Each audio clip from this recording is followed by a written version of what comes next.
Bonjour à tous, on se retrouve aujourd'hui pour une nouvelle vidéo, pour la 4e vidéo du calendrier de l'Avent. Aujourd'hui je voulais vous parler du yoga et notamment de l'art de vivre qui se crée tout autour du yoga. Parce que le yoga c'est pas uniquement une pratique physique, donc on va venir détailler un petit peu tout ça dans cette vidéo. It's beginning to look a lot like Christmas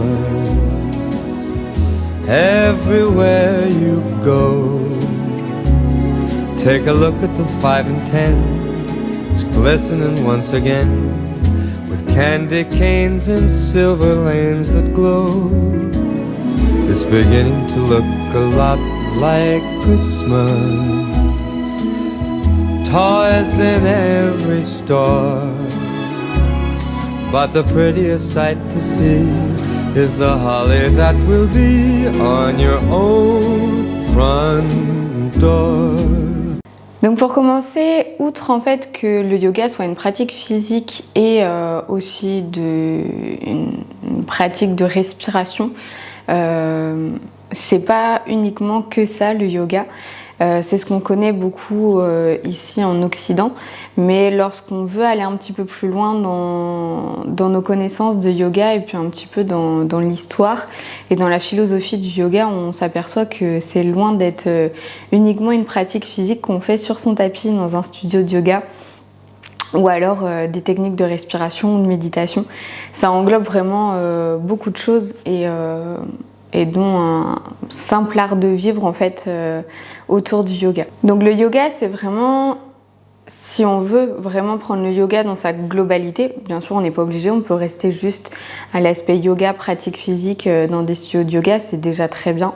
Mais si on veut aller un petit peu plus loin là-dedans, et puis vraiment inclure le yoga dans notre quotidien et du coup se créer un quotidien qui soit vraiment en cohérence avec ce qu'on peut faire dans notre pratique physique du yoga, et ben, il va falloir y inclure certaines choses, donc je vais venir vous les détailler. Ça va permettre ici d'avoir une pratique vraiment complète du yoga. Donc si on veut vraiment faire du yoga un art de vivre et notre philosophie de vie, il va falloir y inclure donc notre manière de manger plutôt de manière ayurvédique, manger bien évidemment de saison, mais ça je pense que tout le monde essaye à peu près de le faire. Mais voilà, ça va vraiment être une manière de consommer et de se nourrir, de nourrir notre corps, ce qu'on met à l'intérieur de notre corps, de manière la plus ayurvédique, la plus saine possible. Ça va être manger ce qui est bon pour notre corps, ce qui va le faire évoluer, grandir. Prendre un exemple tout bête, mais par exemple des fast-food ou des choses qui sont un petit peu plus grasses. Oui, c'est bon sur le coup, mais c'est bon gustativement. Et encore, des fois, c'est pas très bon. Mais du coup, c'est bon gustativement. On va parler de ce qui est bon. Ça va être bon gustativement, mais par contre, pour notre corps, ça va pas nous apporter les bienfaits dont notre corps a besoin. Ça ne va pas nous apporter les nutriments dont notre corps a besoin. Ça va pas nous apporter non plus les bonnes graisses. Parce que généralement, tout ce qui est un petit peu, on va dire street food, fast food, etc., c'est en termes de nutriments, en termes de bons gras, de fruits, de légumes, de fibres, ça va rien nous apporter, ou alors très très peu. Donc voilà, ça va être bon gustativement sur le coup, mais à long terme en fait ça nous apporte rien du tout pour notre corps. Et puis notre corps, vous n'êtes pas sans savoir que ce qu'on mange et ce qu'on ingère dans notre corps, c'est un peu comme le carburant d'une voiture. Si on met une mauvaise essence ou même une mauvaise huile au niveau du moteur, etc., ça va pas permettre à la voiture de durer dans le temps. Donc là c'est un petit peu pareil, ce qu'on met dans notre corps, ça va nous permettre de durer plus ou moins longtemps en termes de vie et faire en sorte d'être en bonne santé. Donc du coup voilà, si on veut aller un petit peu plus loin dans cette pratique yoga, ça passe déjà par la case nourriture, alimentation. Donc ça va être de choisir des produits qui sont frais, de cuisiner, de faire privilégier le fait maison au maximum plutôt que tout ce qui est industriel. Et puis être à l'écoute de son corps et puis lui donner ce qu'il a besoin en termes de bons gras, en termes de nutriments, les fibres, etc. Essayer d'apporter le maximum de choses que notre corps a besoin pour pouvoir vivre sereinement et sainement. Dans la pratique du yoga et donc plutôt dans cette philosophie de vie, il va y avoir également la pensée positive. Alors, on entend beaucoup parler de la pensée positive et puis des ondes positives qu'on peut avoir autour de nous. Vous n'êtes pas sans savoir que le fait d'être dans un schéma de vie où on est stressé, où on est dans le négatif, etc., ça aide pas à être dans un bon schéma pour bien évoluer et puis par exemple pour bien dormir, pour avancer simplement sereinement dans tout ça. Donc la pensée positive, je vais reprendre un petit mantra, on va dire, d'une youtubeuse, plus égale plus, et c'est vrai que c'est quelque chose qui est assez vrai. Même quand on se retrouve dans une situation qui n'est pas forcément évidente à gérer, si on part du constat et qu'on essaye de voir le positif dans cette situation, on n'en retirera forcément que du positif.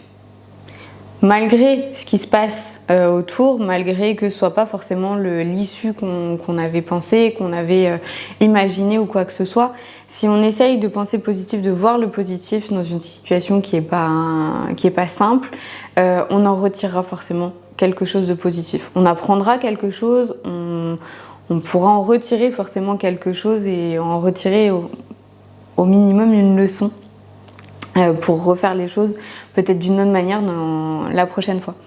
Donc voilà, essayez de toujours avoir une pensée positive, de se dire bon, là c'est pas ce que j'avais imaginé, c'est pas ce que j'avais prévu, mais bon c'est comme ça, de toute façon j'ai pas le choix, je suis bien obligée de faire avec, donc je vais essayer d'en tirer du positif dans tout ça. Et essayez de manière la plus naturelle possible d'amener ce positif dans votre vie. Même quand vous ne rencontrez pas forcément une situation négative ou autre, essayez quand même tous les jours d'essayer de voir le positif autour de vous, que ce soit par exemple le matin, vous dire je suis contente de me lever aujourd'hui, je vais être productive, je vais faire ci, je vais faire ça. Essayez toujours d'avoir cette bienveillance envers vous-même. Ça va vous aider aussi à aller de l'avant. La méditation va également beaucoup vous aider. La méditation, ça a énormément de bienfaits, que ce soit pour apprendre à vous calmer, apprendre à vous recentrer, faire redescendre votre rythme cardiaque, faire redescendre votre respiration, essayer tout doucement de vous apaiser, de relâcher les tensions à l'extérieur de votre corps. La méditation, ça a vraiment que des bienfaits. Lorsque pareil, vous êtes dans une situation stressante, n'hésitez pas à faire une petite méditation, à faire 2-3 respirations, même de la cohérence cardiaque, pour venir relâcher et puis après on prend les choses du bon pied. Lorsque vous n'arrivez plus à savoir par où prendre les choses, petite méditation, petit recentrage et vous aurez les idées beaucoup plus claires pour voir les choses par la suite. Donc n'hésitez pas également à faire de la méditation, peut-être pas quotidiennement parce que si on doit faire tout ce qu'on nous préconise de faire tous les jours, ça devient compliqué de tout enchaîner, mais essayez de le faire de la manière la plus régulière possible. C'est pareil, faire une grosse séance de méditation d'1 heure, des fois ça peut être plus difficile à caler dans son emploi du temps, de la semaine ou de la journée, que de faire 2, 3, 5 minutes. Je pense que vous avez tous 2 minutes peut-être à vous accorder en termes de méditation, même si la méditation ne sera pas complète, sera plus une relaxation, ça va quand même vous apporter les bienfaits à long terme. Essayez également dans votre comportement, votre comportement physique, votre comportement mental, d'être le plus positif possible. Plus vous serez serein, positif, plus vous essayerez de voir le bon côté des choses et mieux ce sera pour vous. Si vous voyez toujours le verre à moitié plein, les aspects négatifs de ce qui se passe, etc., ça va être plus compliqué. Vous allez vous mettre des barrières devant vous tout seul. Je pense que on n'a pas besoin de ça, on n'a pas besoin de se mettre de barrières nous-mêmes. Je pense que la vie peut s'en charger assez facilement de nous mettre des bâtons dans les roues.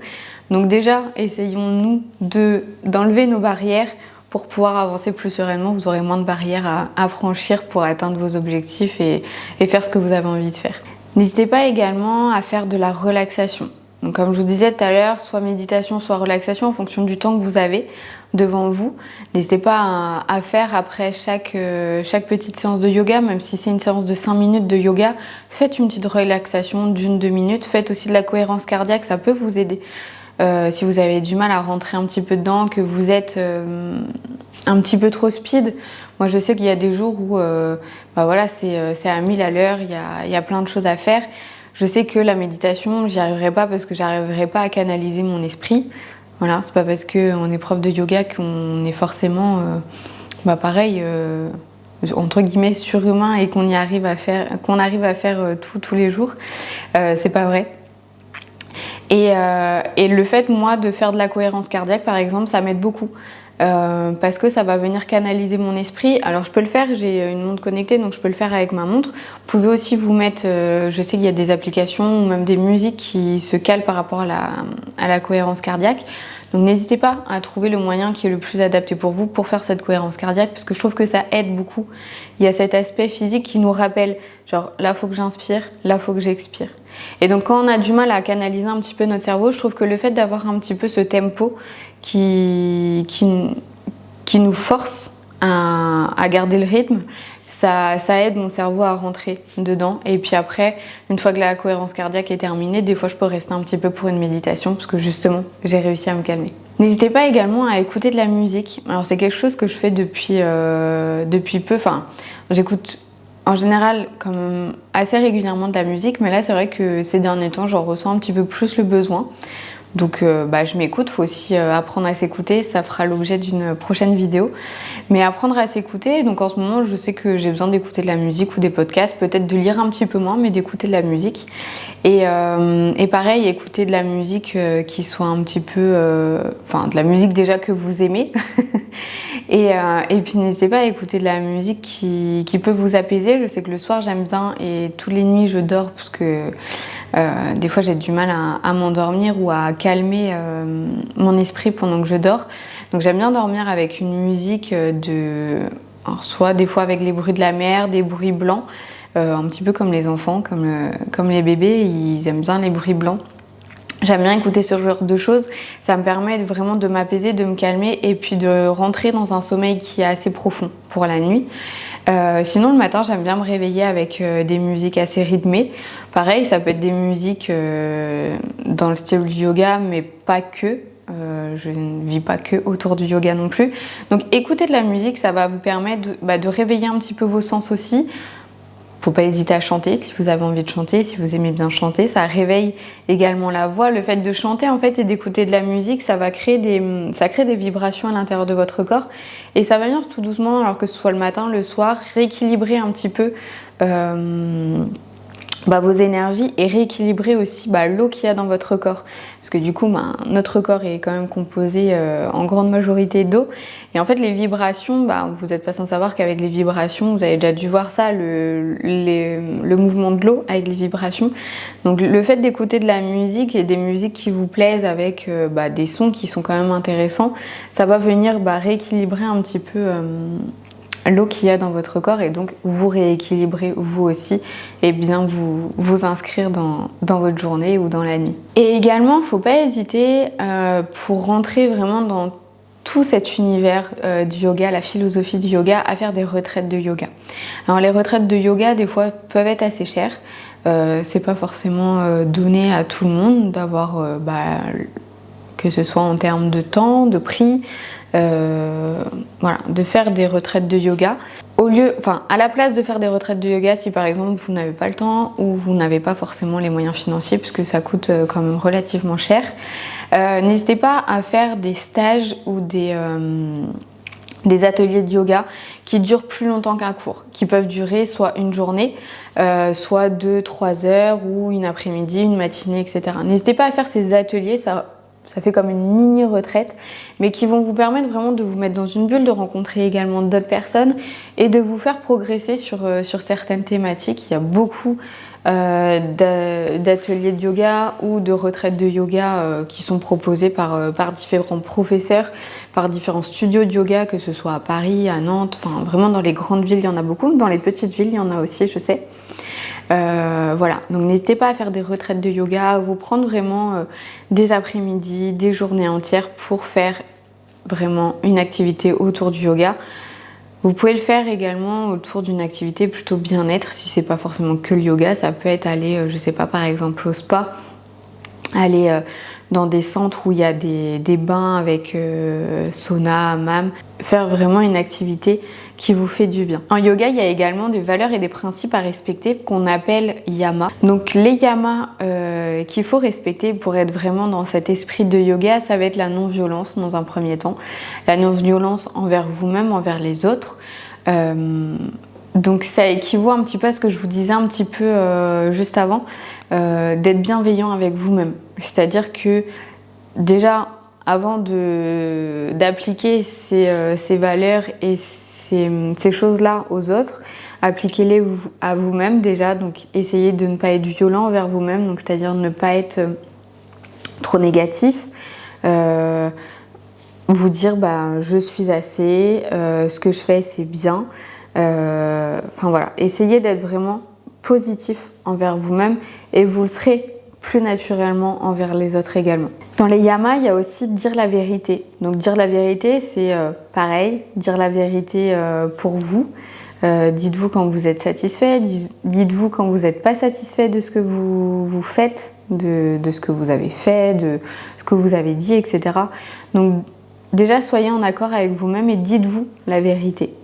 Et ensuite, dites la vérité aux autres. Ne mentez pas pour faire plaisir, ne mentez pas par peur, je sais pas, de rentrer dans un conflit, de quoi que ce soit. Dites la vérité, dites ce que vous avez à dire et dites ce que vous pensez. Vous serez beaucoup plus en harmonie, en adéquation avec vous-même.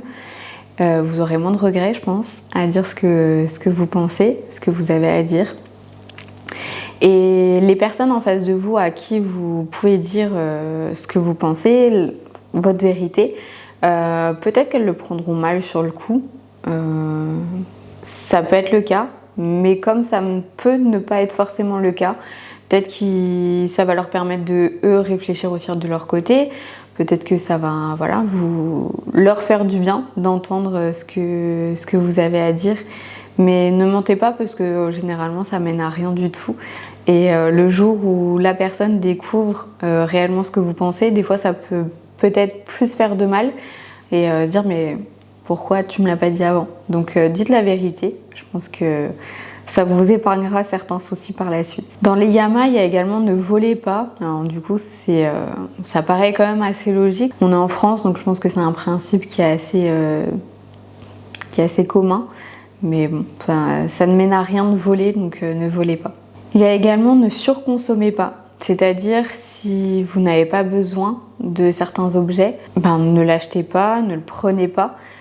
Prenez uniquement ce que vous avez besoin, que ce soit en termes de nourriture, en termes de vêtements, en termes d'objets. Si vous n'en avez pas besoin, si c'est pour que ça dorme dans un placard, ne le prenez pas, n'achetez pas, laissez-les pour les autres. Ça vaut beaucoup dans la nourriture, on a pu le voir dans le confinement avec les pénuries de certains articles. Ça ne sert à rien en fait de surconsommer, de stocker, parce que à part créer des pénuries sur certains aliments, sur certains objets matériels, ça va pas vous servir à grand chose. Vous pourrez les racheter par la suite lorsque vous en avez besoin, donc ne surconsommez pas.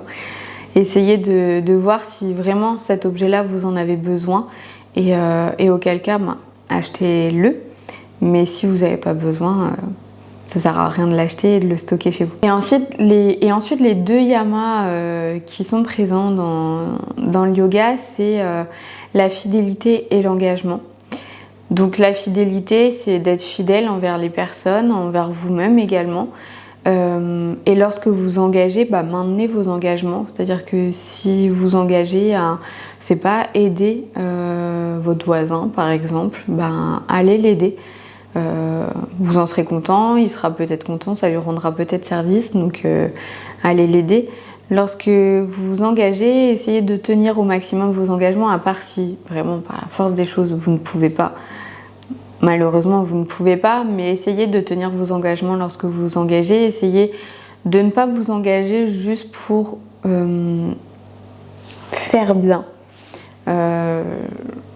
J'ai pu voir des personnes s'engager et dire oui je vais faire ça, oui je vais venir t'aider, je vais faire ci, je vais faire ça, juste pour faire bien, pour pas blesser. Je pense qu'il vaut mieux ne pas s'engager et puis le faire si on peut ou si on en a envie, plutôt que de s'engager et ne pas le faire. Et pareil pour la fidélité, restez fidèle à vous-même, restez fidèle envers les autres par rapport à ce que vous avez pu dire. Donc en fait, tout simplement, ce que le yoga vous apprend dans cet art de vivre, dans cette philosophie de vie, c'est de faire les choses en pleine conscience, d'être pleinement présent dans le moment présent et de profiter en fait tout simplement de votre vie, des moments que vous vivez actuellement. Je sais qu'une des phrases que je me souviens de ma formation de yoga de notre professeur, donc Gérard Arnault, qui nous avait dit lorsque vous faites la vaisselle, c'est des choses qui peuvent être des fois un peu barbantes à faire, on n'a pas envie de le faire. Il nous a dit lorsque vous faites la vaisselle, même si vous n'avez pas envie de le faire, soyez pleinement présent et conscient que vous êtes en train de faire la vaisselle. C'est-à-dire que installez-vous les deux pieds ancrés dans le sol. Dites-vous, voilà, je fais la vaisselle et essayez d'analyser vos mouvements, vos gestes par rapport à faire cette vaisselle. Donc avoir les mains dans le savon, de frotter votre assiette, voilà. Donc essayez d'être le plus possible dans le moment présent et de vivre en fait tout simplement votre vie et de pas arrêter en fait de sans cesse penser à qu'est-ce que je dois faire, qu'est-ce qui doit venir après, qu'est-ce que je vais faire demain, qu'est-ce que je vais faire ceci, il faut que je fasse ci, il faut que je fasse ça. Concentrez-vous déjà dans ce que vous faites et ensuite vous aurez le temps de réfléchir à ce que vous allez faire, etc. Essayez de vraiment concentrer vos moments, concentrer votre esprit et votre esprit, je pense que vous remerciera d'essayer de scinder un petit peu les choses. Ça va vous apaiser, ça va vous relaxer et vous serez plus à même de faire les choses par la suite. J'espère que cette vidéo vous a plu, qu'elle vous a appris un petit peu plus sur la philosophie du yoga et puis des yamas, des valeurs, etc. à respecter dans le yoga. Je vous dis à demain pour une prochaine vidéo. Namasté.